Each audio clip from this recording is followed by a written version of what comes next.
معزز سامعین السلام علیکم۔ پیش خدمت ہے انوار علیگی کا مشہور ناول بچھو، جسے میں آپ سب کے سامنے پیش کر رہی ہوں شیطان کی چیلی کے نام سے۔ آپ سب سے گزارش ہے کہ میری ویڈیوز کو زیادہ سے زیادہ لائک اور شیئر کر کے میری حوصلہ افزائی کیجیے تاکہ میں اسی طرح اچھی اچھی کہانیاں آپ کے پیش خدمت کر سکوں۔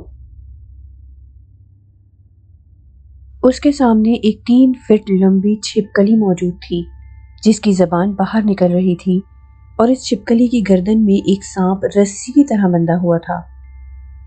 اس سانپ کی دم عور کے دونوں ہاتھوں میں تھی۔ یہ کوئی 1.5 فٹ لمبا بچھو تھا۔ اس بچھو کی دم اٹھی ہوئی تھی اور اس دم کا آخری حصہ چمک رہا تھا، بالکل کسی جگنو کی طرح۔ سواگتم مہاراج سواگتم، برکھا آدھی جھک کر بولی۔ ہاں، کیوں بلایا ہے ہمیں؟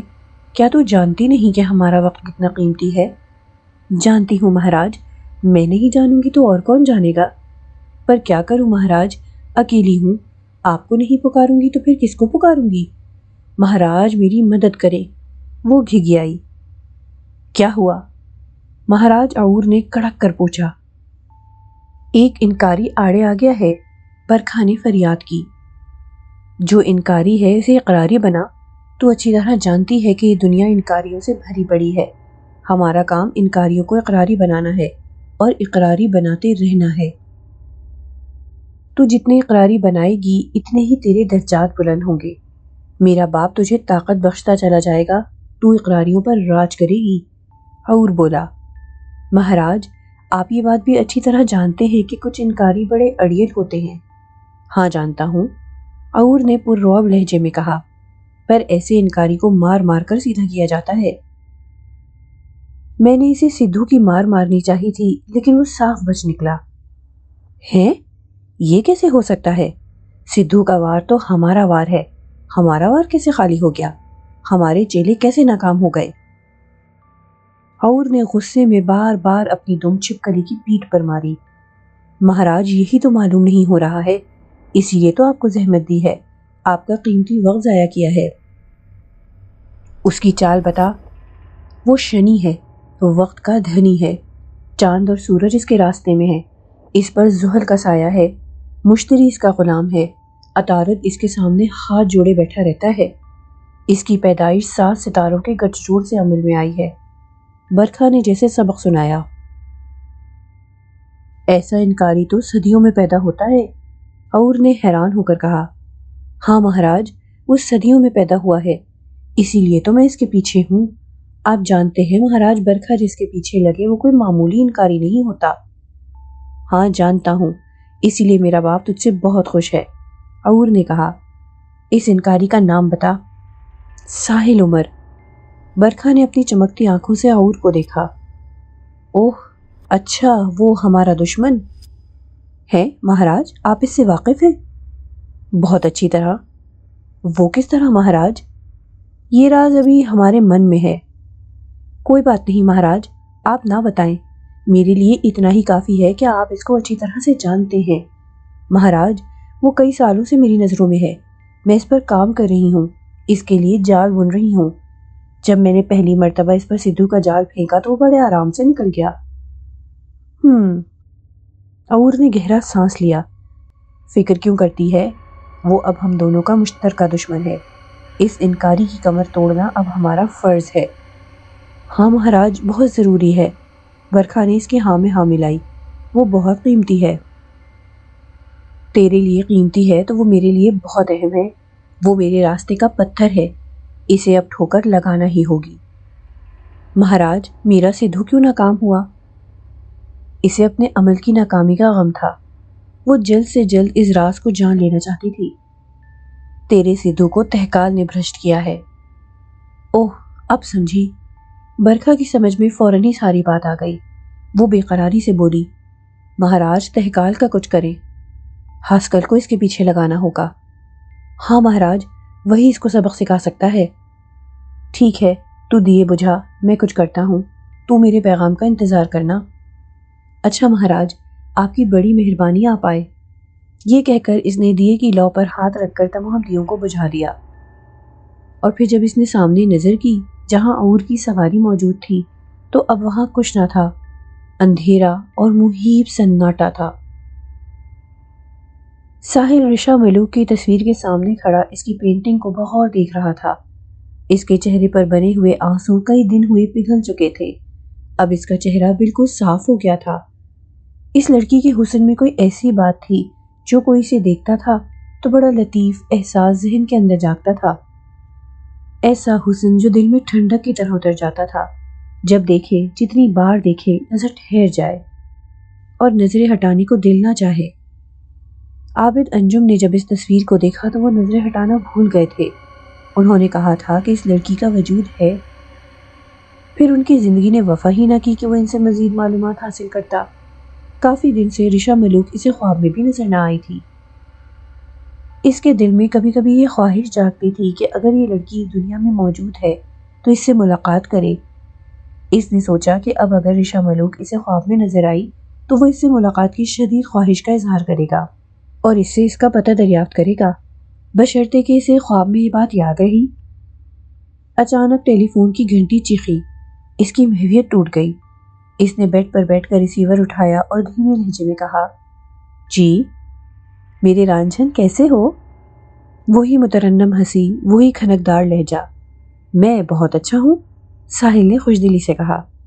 کیا کر رہے تھے؟ تمہیں یاد کر رہا تھا، بے اختیار اس کی زبان سے نکل گیا۔ اپنی اس بات پر اسے حیرت بھی ہوئی کہ یہ اس نے کیا کہہ دیا اور کیوں کہہ دیا۔ بڑی خوش قسمت ہوں میں کہ تم جیسے عظیم آرٹسٹ کی یادوں میں بستی ہوں، اس نے بڑے ناز سے کہا۔ اور سناؤ، ساحل نے رستہ تبدیل کیا۔ آج شام تیار رہنا، میں آؤں گی تمہیں لینے۔ اس نے ایک دم اپنا پروگرام بتا دیا۔ کیا ارادے ہیں؟ اس نے پوچھا۔ وہ اس کا پروگرام سمجھ نہ سکا تھا۔ بہت دن ہو گئے سمندر پر گئے ہوئے، سمندر پر چلنا ہے اور رات وہیں رہنا ہے، اس نے کھل کر بتا دیا۔ چاند کی کیا تاریخ ہے؟ ساحل نے پوچھا۔ چاند کی آخری تاریخ ہے، ورشا بولی۔ پھر رات کو تو وہاں اندھیرا ہوگا، سمندر کیا خاک نظر آئے گا؟ ساحل نے اسے سمجھایا۔ کبھی تم نے اندھیری رات میں سمندر دیکھا ہے؟ اس نے پوچھا۔ نہیں، آج تک نہیں، البتہ فل مون میں سمندر کو دیکھا ہے، کیا قیامت خیز منظر ہوتا ہے۔ آج اندھیری رات کا سمندر دیکھنا، اس کا اپنا ایک حسن ہوتا ہے۔ حسن نہ کہو، احساس کہو، کیونکہ حسن کا تعلق دید سے ہے اور دید بغیر روشنی کے ممکن نہیں۔ ہاں رانجھن، تم نے اچھی بات کہی، اسے احساس ہی کہنا چاہیے، ورشا نے ہنس کر کہا۔ پھر چلو گے نا؟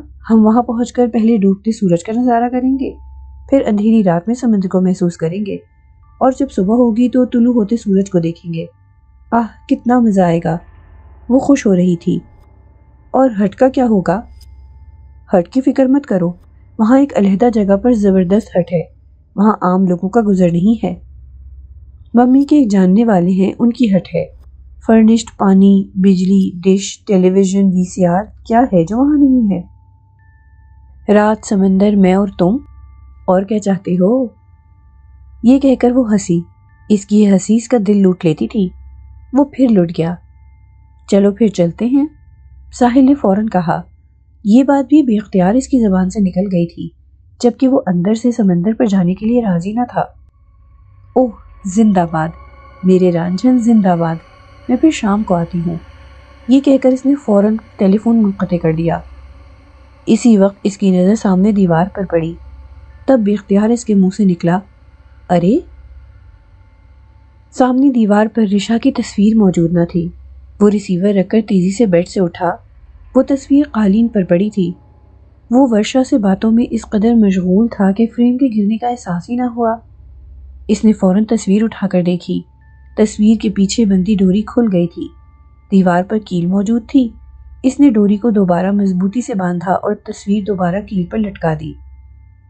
اس نے تصویر کو اچھی طرح دیکھا، اسے کسی قسم کا کوئی نقصان نہ پہنچا تھا۔ اماں کمرے میں داخل ہوئی تو انہوں نے ساحل کو رشا ملوک کی تصویر کا بغور معائنہ کرتے پایا۔ انہوں نے چائے کا کپ سائڈ ٹیبل پر رکھ کر پوچھا، ساحل کیا ہوا؟ کچھ نہیں اماں، تصویر کی ڈوری کھل جانے کی وجہ سے تصویر نیچے گر گئی تھی، میں نے دوبارہ لگائی ہے، اس نے بتایا۔ حیرت ہے، اماں نے کہا، آج تک تو کوئی تصویر گری نہیں۔ بس اماں گر گئی، ساحل عمر نے بحث میں پڑھنے کی بجائے بحث ختم کی اور پھر بولا، ہاں اماں، شام کو میں گھر سے باہر جاؤں گا، رات کو باہر ہی رہوں گا، کل دوپہر تک واپس آ جاؤں گا۔ کس کے ساتھ جا رہے ہو؟ اماں نے پوچھا۔ اماں ورشا ساتھ جا رہی ہے۔ ساحل نے صاف گوئی سے کام لیا۔ جا کہاں رہے ہو؟ انہوں نے پھر سوال کیا۔ سمندر پر، وہ بولا۔ ٹھیک ہے جاؤ، اماں نے خوش دلی سے جواب دیا۔ لیکن اماں، مسئلہ یہ ہے کہ آپ گھر پر اکیلی کیسے رہیں گی؟ اس کا لہجہ تشویش بھرا تھا۔ میرے لیے کوئی مسئلہ نہیں، انہوں نے دو ٹوک انداز میں جواب دیا۔ پھر بھی اماں، میں آپ کو اکیلا چھوڑنا نہیں چاہتا، میں چاہتا ہوں کہ کوئی آپ کے ساتھ رہے۔ ارے نہیں بیٹا، میں کوئی بچہ تھوڑی ہوں۔ اماں ایسا کریں، آج کی رات مرجینہ کو اپنے پاس روک لیں، وہ ابھی گئی تو نہیں؟ نہیں، ابھی کہاں جائے گی؟ ٹھیک ہے، میں اسے کہہ دیتی ہوں، وہ تو بڑی خوشی سے رک جائے گی۔ چلو، اب مجھے اطمینان ہو گیا۔ خدا نہ خواستہ کوئی مسئلہ ہوا تو ناصر یا مسعود کسی کو بھی فون کر لینا، ساحل نے ہدایت کی۔ پھر چائے پی کر وہ کچھ دیر آرام کرنے کے لیے لیٹ گیا۔ 1-1.5 گھنٹے کے بعد اٹھا تو شام ہونے والی تھی۔ وہ جلدی سے نہانے کے لیے باتھ روم میں گھس گیا۔ قمیض اتارتے ہوئے آئینے میں نظر پڑی۔ اس نے دیکھا گلے میں تعویذ موجود ہے۔ وہ نہاتے ہوئے تعویذ اتار دیا کرتا تھا۔ فوراً باہر آیا، اس نے تعویذ کو رشا ملوک کی تصویر کے فریم میں ایک کونے پر لٹکا دیا۔ وہ تعویذ اس طرح لٹکا دیا کرتا تھا، باتھ روم سے نکلتا تو گلے میں ڈال لیتا۔ اگر فوراً گلے میں ڈالنا بھول جاتا تو کسی نہ کسی طرح اس کی نظر تصویر پر پڑ جاتی۔ آج وہ باتھ روم سے نہا کر نکلا تو ورشا اسے لینے آ چکی تھی۔ وہ لاؤنج میں اس کی منتظر بیٹھی تھی۔ وہ جلدی سے کپڑے تبدیل کر کے اس کے ساتھ ہو لیا۔ بیگ اٹھانا وہ نہ بھولا تھا۔ گیٹ کے باہر نکلا تو سامنے گاڑی موجود تھی۔ گاڑی میں ڈرائیور کی سیٹ پر ایک طباق سے چہرے والا شخص بیٹھا تھا۔ وہ ایک مضبوط جسم کا مالک تھا۔ اس کے چہرے سے خباثت ٹپک رہی تھی۔ یہ کون ہے؟ ساحل اسے دیکھ کر ایک لمحے کو ٹھٹکا۔ یہ اس شخص کا ڈرائیور ہے جس کی ہٹ ہے، یہ ہمیں ہٹ تک پہنچا کر واپس آ جائے گا۔ اور گاڑی؟ ساحل نے پوچھا۔ گاڑی ہمارے پاس رہے گی۔ وہ دونوں گاڑی کے نزدیک آ گئے تو وہ شخص بڑی پھرتی سے گاڑی سے باہر آیا۔ اس نے گاڑی کا پچھلا دروازہ بڑے مؤدبانہ انداز میں کھولا۔ جب وہ دونوں پچھلی سیٹ پر بیٹھ گئے تو اس نے آہستگی سے دروازہ بند کیا اور بڑی مستعدی سے ڈرائیونگ سیٹ پر بیٹھ گیا۔ اماں گیٹ پر کھڑی تھیں، انہوں نے جاتی ہوئی گاڑی پر پھونک ماری۔ ساحل نے انہیں ہاتھ کے اشارے سے خدا حافظ کہا۔ ورشا نے دھیرے سے اس کے ہاتھ پر اپنا ہاتھ رکھ دیا اور ہلکے سے دباتے ہوئے آہستگی سے بولی، میرے رانجھن۔ ساحل نے اس کی طرف دیکھا اور بے اختیار مسکرا دیا۔ واسم نے آئینہ ٹھیک کرنے کے بہانے ایک لمحے کو ورشا کی طرف دیکھا اور پھر گاڑی کی سپیڈ بڑھا دی۔ جب وہ سمندر کے کنارے پہنچے تو سورج اپنی تمازت کھو چکا تھا۔ وہ ہٹ واقعی شاندار تھی۔ 2 منزلہ اس ہٹ میں ہر سہولت موجود تھی۔ واسم نے ہٹ کھولنے کے بعد گاڑی کی ڈگی میں بھرا ہوا سامان ہٹ میں منتقل کر دیا اور پھر گاڑی کی چابی ورشا کو دیتا ہوا بولا، بی بی میں جاتا ہوں، کل صبح 10 بجے تک پہنچ جاؤں گا۔ ٹھیک ہے، ورشا نے اسے چابی لیتے ہوئے کہا، دیکھو وقت پر پہنچ جانا۔ آپ فکر نہ کریں، میں ٹھیک وقت پر یہاں پہنچ جاؤں گا۔ یہ کہہ کر وہ ہٹ سے نکل گیا۔ واسم ہٹ سے ضرور نکلا لیکن وہ ہٹ سے دور نہ گیا۔ وہ بڑی احتیاط سے ہٹ کی پشت پر گیا اور دروازہ کھول کر زینہ چڑھنے لگا۔ اوپر پہنچا تو وہاں برکھا پہلے سے موجود تھی۔ اس نے اشارے سے پوچھا، سب ٹھیک ہے؟ جی برکھا جی، سب ٹھیک ہے، یہ کہہ کر واسم نے دروازہ اندر سے بند کر لیا۔ اوپر آنے کا راستہ ہٹ کے اندر سے بھی تھا لیکن اس دروازے کو لاک کر دیا گیا تھا۔ اوپر جانے کی ضرورت ہی نہ تھی۔ نیچے کا پورشن خاصا کشادہ اور شاندار تھا۔ پھر ہٹ بھی خاصی بلندی پر بنی ہوئی تھی۔ پھر بھی اگر ساحل اوپر جانے کی بات کرتا تو ورشا اس دروازے کو کھولنے کی کوشش کرتی اور پھر بند پا کر غصے سے کہتی، بے وقوف، اوپر کا پورشن کھولے بغیر ہی چلا گیا۔ ظاہر ہے اس کے جواب میں ساحل کو یہی کہنا پڑتا، ارے کوئی بات نہیں۔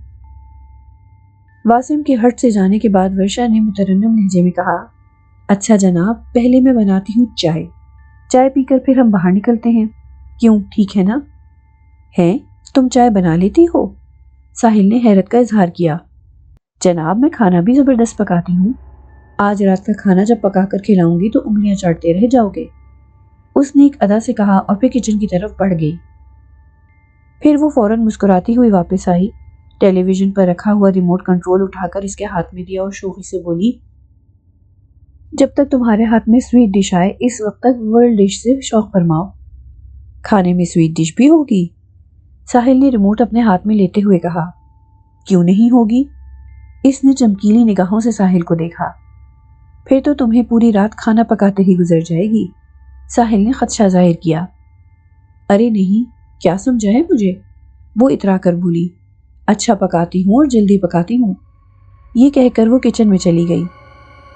کیتلی چولہے پر رکھ کر وہ ساتھ لایا ہوا سامان کھولنے لگی۔ ساحل نے ٹی وی آن کر کے چینل بدلنے شروع کر دیے۔ چند لمحے وہ ایک چینل کا جائزہ لیتا پھر آگے بڑھ جاتا۔ بالآخر وہ ایک میوزک چینل پر ٹھہر گیا۔ اس وقت اسکرین پر میڈونا چھائی ہوئی تھی۔ میڈونا کے گانے کی آواز سن کر ورشا نے کچن سے جھانکا۔ تھوڑی سی آواز بڑھا دو۔ اچھا، ساحل نے یہ کہہ کر تھوڑی سی آواز تیز کر دی۔ کیا تمہیں میڈونا پسند ہے؟ ہاں بہت، ساحل نے زور سے کہا۔ اور مائیکل جیکسن؟ اس کی تو دیوانی ہوں۔ تمہاری پسند آخر اس قدر تیزی سے تبدیل کیوں ہو جاتی ہے؟ کیا مطلب؟ وہ کچن سے باہر نکل آئی۔ 2 دن پہلے تو تم نے کہا تھا کہ میں تمہاری دیوانی ہوں، ساحل نے بڑی معصومیت سے کہا۔ وہ میں نے تمہارے ساتھ مذاق کیا ہوگا، اس نے بڑی سنجیدگی سے کہا اور شریر نگاہوں سے دیکھتی ہوئی پھر کچن میں چلی گئی۔ 2 کپ چائے تیار کر کے اس نے آنکھیں بند کر کے کچھ پڑھا، پھر ایک چمچے میں 2-4 بوند پانی لے کر اس پر ایک بار پھونک ماری اور اس چمچے کو ایک کپ میں ڈبو کر نکال لیا۔ ٹرے میں دونوں کپ سجائے، لاؤنج میں میز پر ٹرے رکھی، ساحل کا کپ اس کے ہاتھ میں دیا اور اپنا کپ قالین پر رکھ کر ساحل کے قدموں میں بیٹھ گئی۔ ارے کہاں بیٹھ گئی؟ اوپر آؤ، ساحل نے صوفے کی طرف اشارہ کیا۔ نہیں، میں یہی ٹھیک ہوں، تمہارے چرنوں میں، یہ کہہ کر اس نے اس کا پیر پکڑ لیا اور اسے چومنے کے لیے جھکی۔ او نو، ساحل نے فوراً اپنا پاؤں کھینچ لیا۔ خدا کے لیے ورشا، مجھے انسان رہنے دو، دیوتا مت بناؤ۔ تم میرے لیے کسی دیوتا سے کم نہیں، اس نے بڑی عقیدت سے کہا۔ او یار، میں کوئی دیوتا ویوتا نہیں، تم شرافت سے صوفے پر آ کر بیٹھ جاؤ، چائے پیو اور باہر نکلو، ساحل نے تنبیہی لہجے میں کہا۔ اچھا، وہ بڑی فرما برداری سے قالین سے اٹھ کر اس کے برابر بیٹھ گئی اور چائے پیتے ہوئے ایک خاص انداز میں دیکھنے لگی۔ اب کیا ہوا؟ وہ اس کی نظروں کی تاب نہ لاتے ہوئے بولا۔ ساحل، یو آر اے کلر، وہ ایک ادا سے بولی۔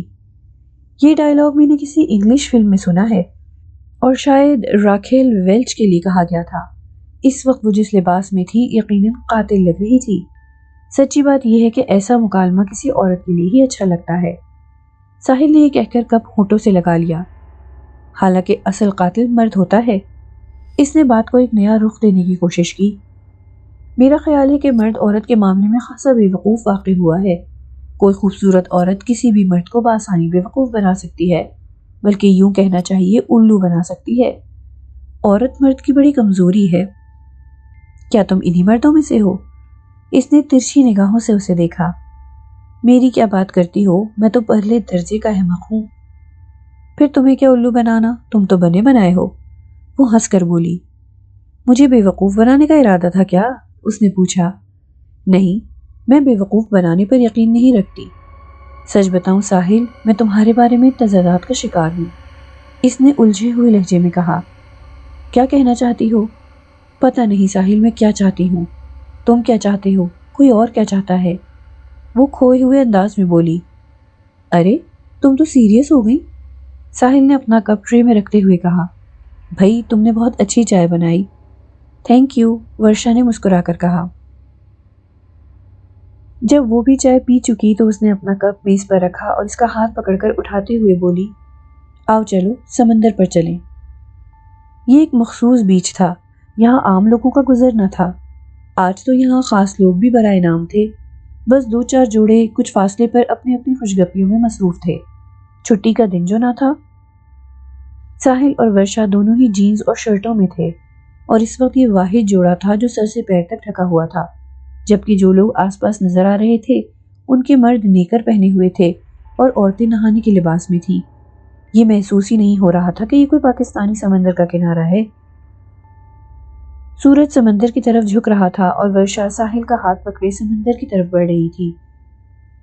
سامنے بے کراں سمندر پھیلا ہوا تھا۔ سمندر کا اپنا ایک حسن ہے، آپ اسے ڈوبتے سورج کے پس منظر میں دیکھیں یا نکلتے سورج کے پس منظر میں، ماہ کامل میں اس کا نظارہ کریں یا مختلف موسموں میں اسے دیکھیں، آپ اسے ہر بار مختلف پائیں گے۔ یہ صبح کچھ ہوتا ہے، دوپہر کو کچھ اور شام کو کچھ اور ہوتا ہے۔ اس کا مزاج بدلتے دیر نہیں لگتی۔ اس کے تیور محبوب جیسے ہوتے ہیں اور دلکشی میں بھی محبوب جیسا ہوتا ہے۔ ساحل کو سمندر بہت پسند تھا، وہ اسے دیکھ کر پاگل ہو جاتا تھا۔ سمندر کی لہریں اس کے دل کے تاروں کو ہلا دیتی۔ جانے کیوں اسے ایسا محسوس ہوتا جسے سمندر اسے پکار رہا ہو، بلا رہا ہو۔ وہ سمندر میں بے پناہ کشش محسوس کرتا تھا، اور یہ کشش اس وقت دگنی ہو گئی تھی۔ ایک حسین لڑکی کا ہاتھ جو اس کے ہاتھ میں تھا، ایک طرف پرکشش لڑکی، دوسری طرف پرکشش سمندر، دو کششیں ایک ساتھ مل گئی تھیں، وہ پاگل کیسے نہ ہوتا؟ اس نے ورشا کا ہاتھ مضبوطی سے تھاما اور سمندر کی طرف بھاگنے لگا۔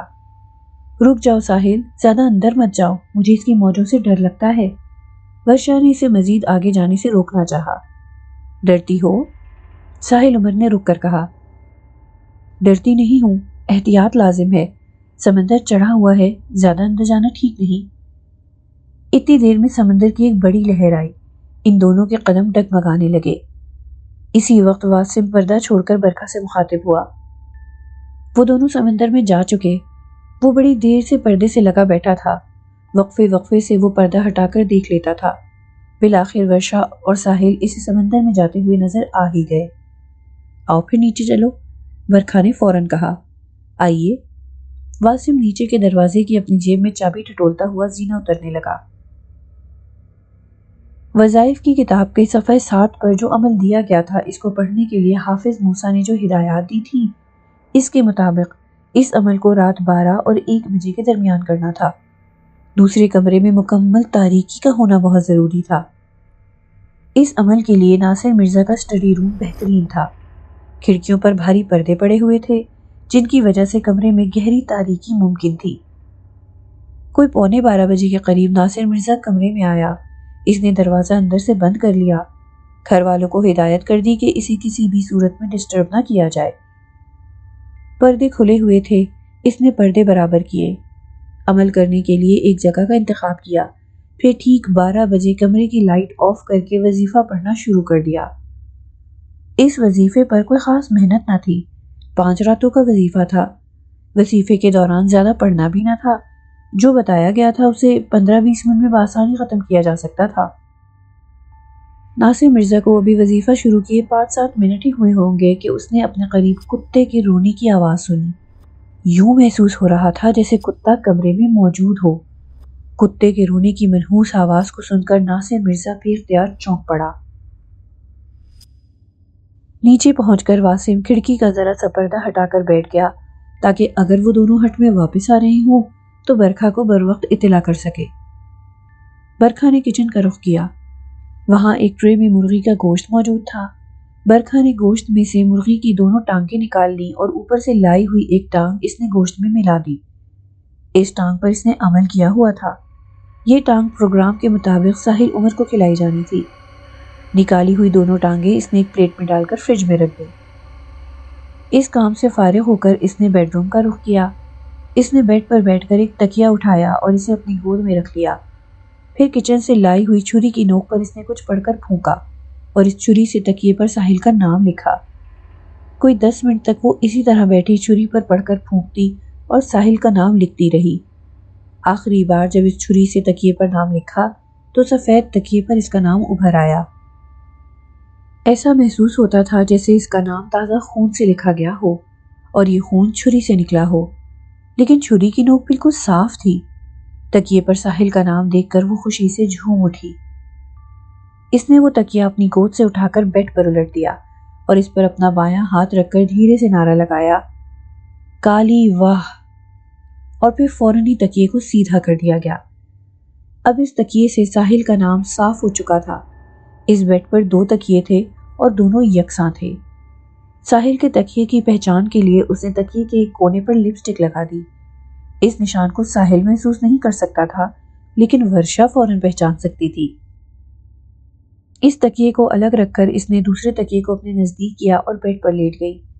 اس کے ہونٹوں پر دلفریب مسکراہٹ تھی۔ اس نے آسودگی سے آنکھیں بند کر لیں۔ باہر سورج کب کا ڈوب چکا تھا، اندھیرا گہرا ہوتا جا رہا تھا۔ واسم ان پر مسلسل نظر رکھے ہوئے تھا۔ وہ دونوں جب سمندر کی موجوں سے کھیل کر تھک گئے تو انہوں نے سوچا کہ اب ہٹ کی طرف چلا جائے۔ ویسے بھی اندھیرا اب اتنا ہو گیا تھا کہ سمندر کی لہر کا ٹھیک طرح سے اندازہ کرنا ممکن نہ تھا۔ وہ دونوں جب ہٹ کی طرف بڑھنے لگے تو واسم نے فوراً پردہ چھوڑ دیا۔ ہٹ کے اندر گہرا اندھیرا چھایا ہوا تھا۔ واسم نے فوراً جیب سے لائٹر نکالا، اسے جلا کر تیزی سے بیڈ روم کی طرف بڑھا اور دروازے پر پہنچ کر اس نے اندازہ کیا کہ برکھا کہاں ہے۔ لائٹر کی دھیمی روشنی میں وہ اسے بیڈ پر لیٹی ہوئی نظر آئی۔ اس نے گھبرا کر آواز دی، برکھا جی۔ برکھا اس کی آواز سن کر فوراً اٹھ کر بیٹھ گئی۔ ہاں کیا ہوا؟ وہ آ رہے ہیں۔ اوہ چلو پھر نکلو یہاں سے، لیٹے لیٹے مجھے نیند آ گئی تھی، برکھا تیزی سے اٹھتی ہوئی بولی۔ لائٹر کی روشنی میں ہی وہ دونوں جس طرح اوپر سے آئے تھے ویسے ہی واپس چلے گئے۔ او یار، یہاں تو بھیانک اندھیرا ہے، ساحل عمر نے دروازے کی طرف دیکھتے ہوئے کہا۔ ہمیں سمندر پر جانے سے پہلے لائٹیں جلا کر جانا چاہیے تھا۔ پریشانی کی بات نہیں، تم دروازے پر رکو، میں اندر جا کر لائٹ جلاتی ہوں، یہ کہہ کر وہ دروازے کی طرف بڑھی۔ ورشا، کیا تم اس سے پہلے بھی یہاں آ چکی ہو؟ ہاں، کئی مرتبہ یہاں آئی ہوں اپنی ممی کے ساتھ، ورشا اندر جاتے ہوئے بولی۔ لیکن تم نے یہ سوال کیوں پوچھا؟ اس لیے کہ تمہیں اس ہٹ میں آ کر ذرا بھی اجنبیت کا احساس نہیں ہوا۔ تم یہاں کی ہر چیز سے مانوس ہو، یہاں تک کہ تم یہ بھی جانتی ہو کہ لائٹ کے بٹن کہاں ہیں، ساحل نے وضاحت کی۔ تم نے بالکل صحیح اندازہ لگایا میرے رانجھن، تم کتنے ذہین ہو، ورشا نے لائٹ آن کرتے ہوئے کہا۔ اب یہ ذہین آدمی تھوڑا سا نہانا چاہتا ہے، ساحل نے اپنا بیگ کھول کر کپڑے نکالتے ہوئے کہا۔ باتھ روم کدھر ہے؟ جناب تھوڑا سا کیوں، بہت سا نہائیے، پانی کی یہاں کوئی کمی نہیں، ورشا نے ہنس کر کہا۔ باتھ روم بیڈ روم کے ساتھ ہے، وہ سامنے۔ ساحل باتھ روم میں گھسا۔ یہ ایک صاف ستھرا باتھ روم تھا، ہر چیز اپنے ٹھکانے پر قرینے سے رکھی ہوئی تھی۔ باتھ روم میں داخل ہوتے ہی اسے اپنے تعویذ کا خیال آیا، اس کا گلا خالی تھا۔ تب اسے یاد آیا کہ وہ گھر سے نکلتے ہوئے عجلت میں تعویذ پہننا بھول گیا تھا۔ بیگ میں 2 جوڑے اور کچھ ضرورت کی چیزیں اماں نے رکھ دی تھیں، بس وہ ورشا کو بیٹھا دیکھ کر جلدی سے بیگ اٹھا کر گھر سے نکل آیا تھا۔ تعویذ کو گلے میں نہ پا کر اس کا دل دھک سے رہ گیا تھا۔ وہ جہاں تھا وہاں اس تعویذ کی اشد ضرورت تھی اور وہیں وہ موجود نہ تھا۔ آخر وہ تعویذ گلے میں ڈالنا بھولا کیسے؟ کیا اس بھول میں ورشا کا ہاتھ تھا؟ وہ اس بات کا جواب دینے والا وہاں کوئی نہ تھا۔ وہ نہا کر باہر نکلا تو ورشا کو کچن میں مصروف پایا۔ واہ، بڑی زبردست خوشبوئیں اٹھ رہی ہیں، ساحل عمر کچن کے دروازے میں کھڑا ہو کر بولا۔ میرے رانجھن، تم یہاں کھڑے ہوئے بہت اچھے لگ رہے ہو، میرا جی چاہتا ہے کہ تم سدا اسی طرح کھڑے رہو اور میں یوں ہی تمہارے لیے کھانا بناتی رہوں، ورشا نے الٹے ہاتھ کی پشت سے پسینہ پونچھتے ہوئے کہا۔ اس طرح تو میں کھڑا کھڑا سوکھ جاؤں گا، تم کوئی ڈھنگ کی خواہش نہیں کر سکتی، وہ ہنسا۔ کیوں نہیں، خواہشیں اتنی کہ ہر خواہش پہ دم نکلے، اس نے ایک ادا سے کہا۔ دم نہ نکالو، کھانا نکالو، بھوک لگی ہے، اس نے پوچھا۔ ایسی ویسی، ساحل نے پیٹ پر ہاتھ پھیر کر کہا۔ بس 10-15 منٹ اور لگیں گے، اس نے تسلی دی۔ اوکے، میں جب تک ڈش سے دل بہلاتا ہوں، وہ لاؤنج کی طرف جاتے جاتے رک کر بولا۔ کیا تم نہاؤ گی نہیں؟ کیوں نہیں، ورشا نے اسے ترچھی نظروں سے دیکھا۔ شاور لینے میں مجھے 2 منٹ لگتے ہیں۔ اس نے کڑھائی گوشت اور بیسن کا حلوہ بنایا تھا، نان وہ ساتھ لے کر آئی تھی۔ اس نے سچ کہا تھا، اس نے کھانا بہت لذیذ اور منٹوں میں تیار کیا تھا۔ ساحل عمر گوشت بہت کم کھاتا تھا، جب اس نے تکلف دکھایا تو ورشا نے کہا، آج میں جو کھلاؤں گی وہ کھانا پڑے گا، یہ کہہ کر اس نے اس کی پلیٹ گوشت سے بھر دی۔ اسی میں وہ ٹانگ بھی موجود تھی جس پر برکھا نے کچھ عمل کیا تھا۔ دوسری بوٹیوں کے ساتھ وہ ٹانگ بھی ساحل عمر کے پیٹ میں چلی گئی۔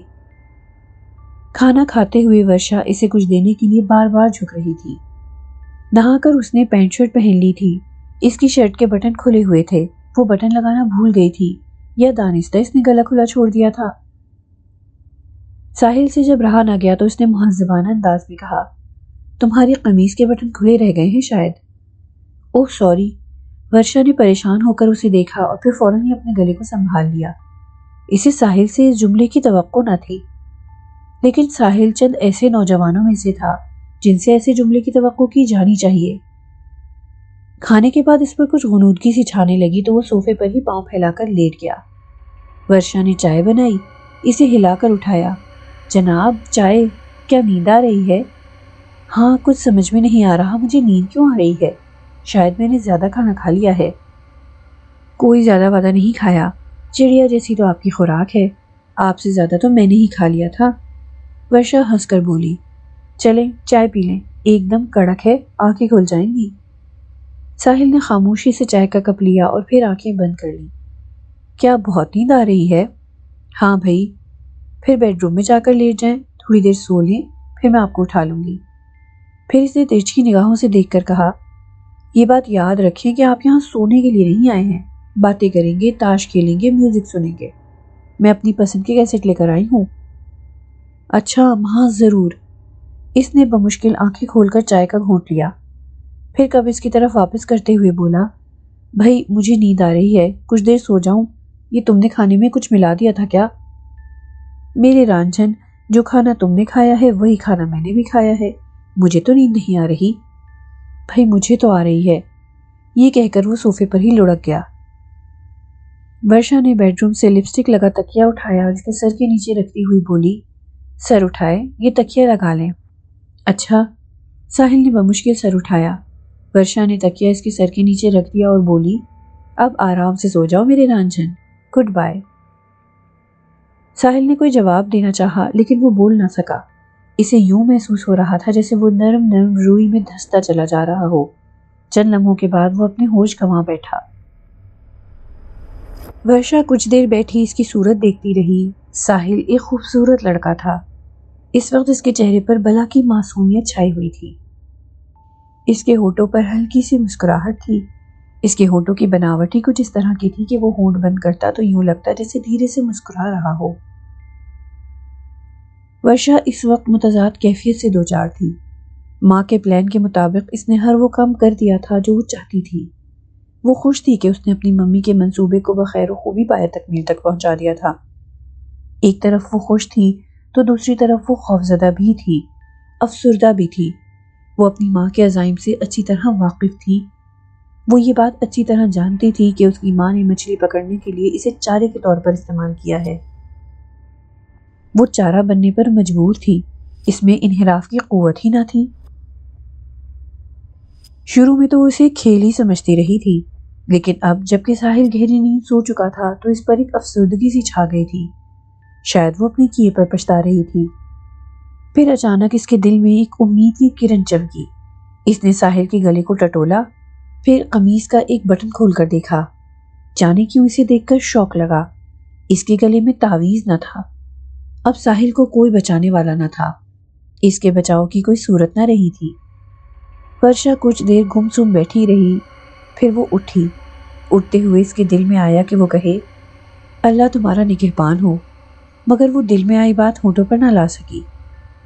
اس نے زینے کے دروازے پر 3 بار دستک دی۔ کچھ دیر توقف کیا۔ زینے پر کسی کے قدموں کی آواز سنائی دی۔ دروازے کے تالے میں چابی گھومی اور پھر دروازہ کھل گیا۔ دروازہ واسم نے کھولا تھا۔ وہ ورشا کو دیکھ کر ایک طرف ہو گیا۔ ورشا خاموشی سے زینہ طے کرنے لگی۔ ناصر مرزا نے اپنی آنکھیں بند کر رکھی تھیں۔ کتے کے رونے کی آواز سن کر اس نے اپنی آنکھیں کھول دی اور عمل جاری رکھا۔ کمرے میں اندھیرا ہونے کے باوجود 2 چمکدار آنکھیں اسے گھورتی ہوئی نظر آئیں، ساتھ ہی غراہٹ کی آواز سنائی دی۔ وہ کتا تھا، بھیڑیا تھا، جو بھی تھا، لیکن تھا گدھے جتنا اونچا، کیونکہ اس کی آنکھیں خاصی اونچی تھیں۔ وہ کتے کی طرح ہانپ رہا تھا اور بھیڑیے کی طرح غرا رہا تھا۔ ناصر مرزا مضبوط دل گردے کا مالک تھا۔ پھر حافظ موسیٰ نے اس عمل کے تمام نشیب و فراز اسے سمجھا دیے تھے۔ خوف کی ایک ہلکی سی لہر اس کے دل میں ضرور اٹھی تھی، لیکن ساتھ ہی یہ اطمینان بھی تھا کہ وہ اسے کوئی نقصان نہیں پہنچا سکے گا۔ ناصر مرزا نے اپنی آنکھیں بند کر لیں اور عمل جاری رکھا۔ او بے وقوف، یہ تو کن چکروں میں پڑا ہے؟ کمرے میں اچانک ایک آواز گونجی۔ یہ بڑی کرخت آواز تھی۔ ناصر مرزا نے پھر آنکھیں کھول دیں۔ کمرے میں وہ موجود تھی۔ اس کی آنکھیں اندھیرے میں چمک رہی تھیں۔ آنکھیں کھول کر کیا دیکھتا ہے؟ اپنی یہ خرافات بند کر ورنہ پچھتائے گا۔ پھر وہی آواز گونجی۔ ناصر مرزا اندازہ نہ کر پایا کہ یہ آواز کس کی ہے۔ آیا یہی کتا یا بھیڑیا بول رہا ہے یا اس کے ساتھ کوئی اور بھی کمرے میں موجود ہے؟ ناصر مرزا نے خاموشی سے اپنا عمل جاری رکھا۔ سنتا نہیں کیا بہرا ہے؟ دیکھتا نہیں کیا اندھا ہے؟ کیوں اپنی زندگی کے پیچھے پڑ گیا ہے؟ تو جانتا نہیں کہ ہم جس کے پیچھے لگ جاتے ہیں اسے مار کر ہی چھوڑتے ہیں؟ وہ جو بھی تھا مسلسل دھمکیاں دیے جا رہا تھا۔ ناصر مرزا مسلح پر بیٹھا تھا، دائیں ہاتھ میں اس کی تسبیح تھی۔ وہ پورے اعتماد سے اپنا عمل جاری رکھے ہوئے تھا۔ اس کی انگلی کے درمیان تیزی سے تسبیح کے دانے پھسل رہے تھے۔ او بے وقوف، بند کر اپنی بکواس، نہیں تو میں تیرے اوپر چھلانگ لگا رہا ہوں، تیری کھوپڑی اتار کر لے جاؤں گا۔ اس کے ساتھ ہی غراہٹ میں اضافہ ہو گیا۔ ناصر مرزا نے اپنا بایاں ہاتھ بڑھایا۔ اس کے پاس ہی 6 سیل کی ایک پاورفل ٹارچ رکھی ہوئی تھی۔ اب حد ہو گئی تھی، اس کی بکواس مسلسل جاری تھی۔ اس کو تھوڑا سا سبق سکھانا ضروری ہو گیا تھا۔ ناصر مرزا نے بائیں ہاتھ میں ٹارچ تھام کر اس کا بٹن ایک دم آن کر دیا۔ ٹارچ کی تیز روشنی اس خبیث پر پڑی۔ ایک لمحے کو ناصر مرزا کا دل کانپ کر رہ گیا۔ وہ انتہائی خوفناک شکل کا جانور تھا۔ وہ نہ کتا تھا نہ بھیڑیا تھا۔ وہ ان دونوں سے ملتا جلتا ضرور تھا، لیکن وہ چیز ہی کچھ اور تھا۔ اس کا قد بھی گدھے جتنا تھا۔ ٹارچ کی روشنی پڑتے ہی وہ جیسے کسی غبارے کی طرح پھٹ گیا۔ ایک تیز غراہٹ سنائی دی اور پھر سامنے کچھ نہ رہا۔ ناصر مرزا نے فوراً ہی ٹارچ بند کر دی اور اپنا عمل جاری رکھا۔ کمرے میں پھر سے گہری تاریکی چھا گئی۔ ورشا اوپر پہنچی تو برکھا کو شدت سے منتظر پایا۔ وہ اسے دیکھ کر تیزی سے آگے بڑھی۔ اوہ میری جان! یہ کہہ کر اس نے ورشا کو اپنے گلے سے لگا لیا۔ برکھا کے گلے لگتے ہی اسے شدید بدبو کا بھپکا محسوس ہوا۔ وہ جلدی سے اس سے الگ ہو گئی اور زبردستی مسکرائی۔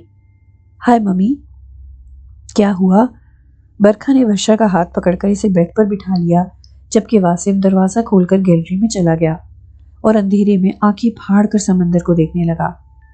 سمندر دکھائی نہیں دے رہا تھا، البتہ سنائی ضرور دے رہا تھا۔ لہروں کی آواز اندھیرے میں بڑی خوفناک محسوس ہو رہی تھی۔ ممی، جو تم چاہتی تھی وہ ہو گیا، ورشا نے گہرا سانس لے کر کہا۔ وہ چاہتی تھی کہ اس کے لہجے سے اداسی ظاہر نہ ہو، اس لیے وہ تھوڑا سا مسکرائی بھی تھی۔ وہ سو رہا ہے، گہری نیند۔ میں نے اسے بوٹی بھی کھلا دی ہے اور تکیہ بھی اس کے سرہانے نیچے رکھ دیا ہے۔ او میری بچی، تیرا جواب نہیں؟ وہ ورشا کا ہاتھ چومتی ہوئی بولی۔ مجھے مانا حاصل ہو جائے پھر دیکھ میں تیرے لیے کیا کرتی ہوں۔ ممی، بھاڑ میں جائے تمہارا مانا۔ اسے ایک دم غصہ آ گیا، لیکن یہ ایسا غصہ تھا جس کا اظہار ممکن نہ تھا۔ وہ اندر ہی اندر غصے کو پی گئی۔ اسی طرح زبان پر آئے ہوئے الفاظ بھی آواز نہ بن سکے۔ اس نے خاموش نگاہوں سے ممی کو دیکھا اور پھر دوسری طرف منہ پھیر لیا۔ کیا ہوا ورشا، تم کچھ پریشان ہو؟ برکھا نے پوچھا۔ نہیں ممی، میں ٹھیک ہوں۔ اچھا تم لیٹ جاؤ، لاؤ میں تمہارا سر دبا دوں۔ برکھا نے تیز نظروں سے اس کی پیشانی کی طرف دیکھا اور پھر کچھ پڑھ کر پھونکا۔ درد کی ایک تیز لہر اس کے سر میں اٹھی۔ وہ اپنا سر پکڑ کر بیٹھ گئی۔ اوہ ممی! لیٹ جاؤ، برکھا نے جواب دیا۔ اس کے لہجے میں غراہٹ آ گئی تھی۔ اچھا ممی۔ ورشا کے حواس یکدم جواب دے گئے۔ اسے لگا جیسے اسے جکڑ لیا گیا ہو۔ اس نے بے بسی سے برکھا کی طرف دیکھا اور بستر پر ڈھہ گئی۔ برکھا نے اس کے ہاتھ پاؤں سیدھے کر دیے، اس کے سر سے تکیہ نکال دیا، سر ذرا سا اوپر کر دیا۔ اس کی آنکھیں کھلی تھیں اور وہ ایک ٹک چھت کو گھورے جا رہی تھی۔ ورشا، آنکھیں بند کر لو اور یاد رکھو اب تم اس وقت تک نہیں اٹھو گی جب تک میں یہ نہ کہوں کہ ورشا اٹھ جاؤ۔ سن لیا تم نے؟ اس نے حکم دیا۔ جی ممی، میں نے سن لیا، میں آنکھیں بند کر رہی ہوں۔ ورشا نے کسی معمول کی طرح آنکھیں بند کر لی۔ واسم، برکھا نے بیڈ سے اٹھتے ہوئے آواز دی۔ جی برکھا جی۔ وہ فوراً اندر آ گیا۔ دیکھو یہاں ورشا لیٹی ہے، میں نیچے جا رہی ہوں، تم گیلری میں کھڑے رہو گے، ذرا آنکھیں کھلی رکھنا۔ جی، اس نے سر جھکا کر کہا۔ جاؤ، برکھا نے تحکمانہ انداز میں کہا۔ واسم فوراً دروازہ کھول کر باہر چلا گیا۔ اس نے دروازہ بند کر لیا اور گیلری میں مستعد ہو کر کھڑا ہو گیا۔ دروازہ بند ہونے کے بعد برکھا نے ہاتھ اٹھا کر ایک زوردار انگڑائی لی، رقص کے انداز میں گھومی اور پھر بڑے سرشار انداز میں دروازہ کھول کر نیچے اترنے لگی۔ ساحل آنکھیں موندے لیٹا تھا، اسے اپنی کچھ خبر نہ تھی، وہ نہیں جانتا تھا کہ اس پر کیا گزرنے والی ہے۔ برکھا آنکھوں میں خواہشات کے خواب سجائے اس کی طرف بڑھ رہی تھی۔ اس سے پہلے کہ وہ اپنے مذموم عزائم میں کامیاب ہوتی، زینے کا دروازہ دھاڑ سے کھلا۔ واسم تیزی سے اندر آیا۔ وہ واسم کو اپنے سامنے پا کر غصے سے چیخی، کیا ہے؟ برکھا جی غضب ہو گیا، وہ بمشکل بولا۔ واسم نے بڑے غلط وقت پر مداخلت کی تھی۔ برکھا اسے دیکھ کر ایک دم جل اٹھی تھی، وہ بھڑکتا شعلہ بن گئی تھی، لیکن جب اس نے واسم کے چہرے پر نظر کی تو اسے احساس ہوا کہ کوئی سنگین صورتحال ہے۔ واسم کا چہرہ سفید پڑ چکا تھا۔ اگر کوئی سنگین صورتحال نہ ہوتی تو واسم ہرگز مداخلت بیجا کا مرتکب نہ ہوتا، یہ بات وہ اچھی طرح جانتی تھی۔ واسم حکم کا غلام تھا، لیکن عقل بھی رکھتا تھا۔ اس وقت اس نے اسی لیے حکم عدولی کی تھی، اپنی حدود توڑ کر برکھا کے شبستان میں داخل ہو گیا تھا۔ کیا ہوا؟ جلدی بولو، برکھا نے اپنے غصے پر قابو پاتے ہوئے کہا۔ وہ تہکال آ رہا تھا۔ واسم نے پوری صورتحال ایک جملے میں بیان کر دی۔ تہکال؟ وہ کچھ حیرت اور کچھ غصے سے بولی، پھر وہ فوراً ہی قالین پر آسن جما کر بیٹھ گئی۔ اس نے اپنے بازو پر اس جگہ انگوٹھا رکھ کر دبایا جہاں بچھو اس کے بازو پر گدا ہوا تھا۔ انگوٹھا اس نے بچھو کے منہ پر رکھا اور پھر اس نے اپنے منہ سے کچھ عجیب سے لفظ نکالے اور گھٹی گھٹی آواز میں بولی، اور مدد، اور مدد، اور ہاسکل کو بھیج۔ تہکال جو اب ہٹ کے نزدیک آ پہنچا تھا اور جس کے لیے بند دروازے اور پتھر کی دیواریں کوئی معنی نہ رکھتی تھی، چند لمحوں بعد وہ برکھا کو اس کے کیے کی سزا دینے والا تھا کہ اندھیرے کو چیرتا ہوا ہاسکل نمودار ہوا۔ وہ ہاسکل جو نہ کتا تھا اور نہ بھیڑیا، لیکن گدھے کی طرح جسیم تھا۔ اس کی خوفناک چمکتی آنکھیں، سیاہ رات جیسا رنگ، وہ تاریکی میں محض اپنی آنکھوں کی وجہ سے پہچانا جاتا تھا۔ اس نے چھلانگے مارتے تہکال کی ایک ٹانگ اپنے بڑے سے بھیانک منہ میں دبا کر چبا ڈالی۔ تہکال اس ناگہانی مصیبت کو سمجھ نہ پایا، وہ تکلیف کی شدت سے بلبلا اٹھا۔ جب اس نے پلٹ کر دیکھا تو اپنے سامنے کسی ایسی چیز کو پایا جسے اس نے اس سے قبل نہیں دیکھا تھا۔ دونوں ایک دوسرے سے گتھم گتھا ہو گئے اور باہر کی فضا خوفناک آوازوں سے گونجنے لگی۔ کچھ دیر کے بعد ایک دم سناٹا چھا گیا، بس موجیں مارتے سمندر کی آواز باقی رہ گئی۔ دوسرے دن 3 بجے کے قریب ساحل کے گھر کے سامنے ایک گاڑی رکی۔ گاڑی کی پچھلی سیٹوں پر دونوں ماں بیٹی براجمان تھیں اور اگلی سیٹ پر ساحل موجود تھا۔ وہ گاڑی سے اتر کر پچھلی کھڑکی پر آیا، ادھر برکھا اور دوسری طرف ورشا بیٹھی تھی۔ ساحل نے جھک کر گاڑی کے اندر جھانکا۔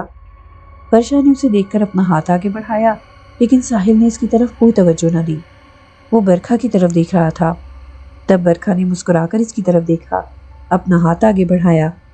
ساحل نے اس کا ہاتھ بے تابی سے تھام لیا۔ ورشا یہ دیکھ کر ایک دم بجھ سی گئی۔ اچھا ساحل، پھر ملیں گے، دیکھو فون کرنا نہ بھولنا، میں انتظار کروں گی۔ جو بات ورشا نے کہنا تھی وہ برکھا نے کہی۔ کیوں نہیں برکھا جی، میں آپ کو ضرور فون کروں گا۔ جو بات ورشا نے سننا تھی وہ برکھا نے سنی۔ اچھا بائے۔ برکھا نے اسے چمکتی آنکھوں سے رخصت کیا۔ بائے۔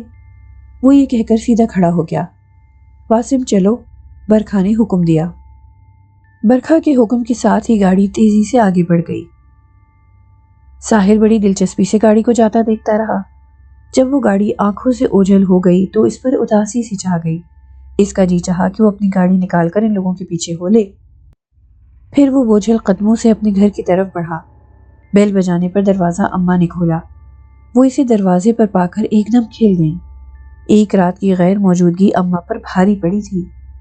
ساحل عمر یوں گھر سے غائب تو رہتا تھا، لیکن کبھی پوری رات کے لیے غائب نہ ہوا تھا۔ اماں کو اسے دیکھے بغیر کہاں قرار تھا۔ آ گئے بیٹے؟ اماں نے بڑی محبت سے اس کے سر پر ہاتھ رکھا اور اس کے ہاتھ سے بیگ لینے کی کوشش کی۔ نہیں اماں، بیگ میں کوئی وزن نہیں ہے، ساحل نے مسکرا کر کہا۔ خیریت تو رہی؟ ہاں بالکل، اماں نے گیٹ بند کر کے اس کے ساتھ چلتے ہوئے کہا۔ ساحل، رات تو گزر گئی لیکن آج کا دن بڑی مشکل سے گزرا ہے۔ کیوں اماں؟ ساحل نے پوچھا۔ بس تم یاد آئے جا رہے تھے۔ اماں نے اسے پیار بھری نظروں سے دیکھتے ہوئے کہا، واہ اماں، میں کون سا دبئی چلا گیا تھا؟ ساحل گھر میں داخل ہوتے ہوئے بولا، میں نے آپ سے کہا تھا کہ 11-12 بجے تک آ جاؤں گا۔ میرا خیال تھا کہ ہم ناشتہ کر کے وہاں سے نکل آئیں گے، لیکن ورشا کھانا پکانے میں لگ گئی، پھر ہم وہاں سے کھانا کھا کر نکلے، اس لیے دیر ہو گئی۔ تو کیا ہوا؟ اچھا ہوا تم گھوم پھر آئے، اماں نے بیگ اس سے لیتے ہوئے کہا۔ جاؤ آرام کر لو، بس رات کو باتیں ہوں گی۔ بس اماں آرام کیا کروں گا، تھوڑا سا نہا لوں، بدن چپک رہا ہے۔ اور ہاں اماں، کسی کا فون تو نہیں آیا؟ ساحل نے پوچھا۔ نہیں، اتفاق سے کسی کا فون نہیں آیا، اماں نے بتایا۔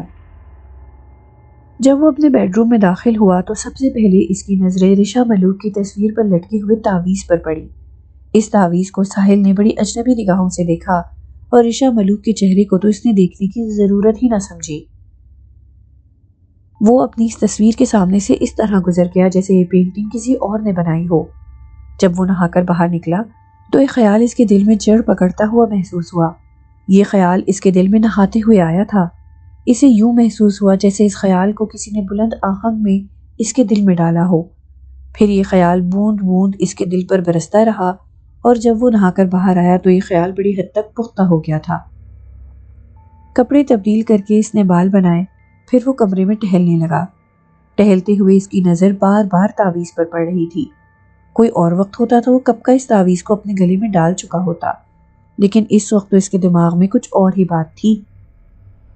بالآخر اس سے رہا نہ گیا، اس نے تعویذ اتار کر اپنی قمیض کی جیب میں ڈال دیا اور اپنے کمرے سے باہر نکل آیا۔ اماں سامنے موجود نہ تھی، وہ خاموشی سے گھر کے پچھواڑے آ گیا۔ باغبانی کا اسے خاصا شوق تھا اور یہ شوق اسے اپنی ممی سے ملا تھا۔ اس گھر میں جتنے پیڑ پودے نظر آتے تھے وہ اس کی ممی کے ہاتھوں کے لگے ہوئے تھے۔ اس کی ممی پیڑ پودوں کی دیکھ بھال میں لگی ہوتی تو ساحل بھی ان کے ساتھ چلا آتا۔ وہ اپنی ممی کے ساتھ باغبانی میں دلچسپی لیتا، ان کا ہاتھ بٹاتا۔ ان کے انتقال کے بعد تو اس نے پوری ذمہ داری اپنے سر لے لی تھی۔ اگرچہ ہفتے میں 2-3 بار ایک مالی پیڑ پودوں کی دیکھ بھال کے لیے آتا تھا اور یہ مالی بہت پرانا تھا، ممی کے زمانے سے آتا تھا، پھر بھی بہت کام ہوتے تھے۔ سب سے بڑا کام تو پودوں کو پانی دینے کا ہوتا ہے۔ گھر کے پچھواڑے ایک سلور کی پرانی بالٹی پڑی ہوئی تھی، اس کے اندر کئی قسم کی کھرپیاں پڑی تھیں۔ ساحل نے ایک تیز کھرپی نکال لی اور کھڑے ہو کر زمین کا جائزہ لینے لگا۔ تب اسے ایک کونا نظر آیا، یہ اس کام کے لیے مناسب جگہ تھی۔ اس نے جلدی جلدی تیز کھرپی سے اس کونے کی مٹی کھودی اور جب 6 انچ گہرا ایک چھوٹا سا گڑھا بن گیا تو اس نے اپنی جیب سے تعویذ نکال کر گڑھے میں رکھ دیا اور اس گڑھے کو مٹی ڈال کر دوبارہ بھر دیا، پھر کھرپی سے زمین کو برابر کر دیا۔ اس کام سے فارغ ہو کر وہ بڑے اطمینان سے اٹھا اور کھرپی بالٹی میں پھینک کر جب مڑا تو اماں کو اپنے سامنے کھڑے پایا۔ ان کے ہاتھ میں چائے کا کپ تھا اور وہ اسے ڈھونڈتی ہوئی یہاں تک آ پہنچی تھی۔ کیا کر رہے تھے؟ کوئی نیا پودا لگایا ہے کیا؟ اماں نے اسے اپنے دونوں ہاتھ جھاڑتے دیکھا تھا۔ ہاں اماں، ساحل نے مسکراتے ہوئے کہا اور پھر بولا، اماں چائے اندر لے آؤ، میں ذرا ہاتھ دھو لوں۔ ہاں بیٹا چلو، اماں اس کے پیچھے پیچھے ہو لی۔ آگے کیا ہوا یہ جاننے کے لیے انتظار کیجیے کہانی کے اگلے حصے کا۔ اگر آپ کو ہماری کہانیاں پسند آ رہی ہیں تو ہمارا چینل ضرور سبسکرائب کریں اور ساتھ ہی ساتھ بیل آئیکن کو بھی دبائیں تاکہ آپ کو ہماری تمام کہانیاں سب سے پہلے مل سکیں۔